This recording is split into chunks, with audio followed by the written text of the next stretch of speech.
બનાસકાંઠાના સરહદી વિસ્તારમાં આવેલું ઓગળધામ અને આ ઓગળની ધરામાં આવેલો દિયોદર તાલુકો.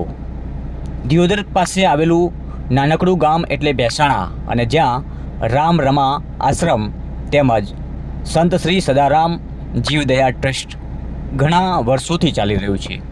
અને આ આશ્રમમાં સેવા કરતી બે બહેનોની બેલડી એટલે રમાબા અને શારદાબા, આ બંને સતીઓએ પોતાનું સંપૂર્ણ જીવન પશુ, પ્રાણી અને પક્ષીઓ માટે ન્યોછાવર કરી દીધું છે. ત્યારે થોડા સમય અગાઉ રમાબાનું દેહાંત થયું હતું, અને આ પશુ પ્રેમી માનવ એટલે રમાબા અને એમના દેહાંત બાદ કપિરાજે એમનો જીવ આપી દીધો.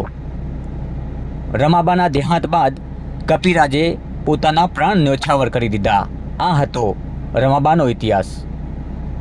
હાલમાં ગૌશાળામાં 2500થી વધારે ગાયો છે, અને આપ જે દ્રશ્યો જોઈ રહ્યા છો, સતી રમાબાના મોટા બહેન શારદાબેન અત્યારે હયાત છે.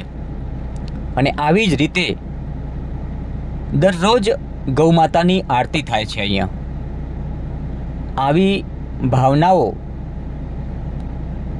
આવી લાગણીઓ જો માનવતામાં હોય તો ઇતિહાસ બનતા પણ વાર નથી લાગતી.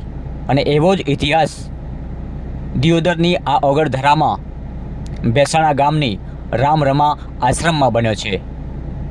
જ્યારે રમાબાનો દેહાંત થયું, સમગ્ર વિસ્તાર ચોધાર આંસુએ રડ્યો, સાથે પશુ, પંખી અને પ્રાણીઓ રડ્યા, અને સાથે એ વિસ્તારના ઝાડવા પણ રડ્યા. ત્યારબાદ હવે જ્યારે અહીંયા ભવ્યથી અતિ ભવ્ય લોક ડાયરાનું આયોજન થયું છે, ત્યારે ખૂબ મોટી સંખ્યામાં અહીંયા આમંત્રણ આપવામાં આવ્યું છે ધર્મપ્રેમી જનતાને.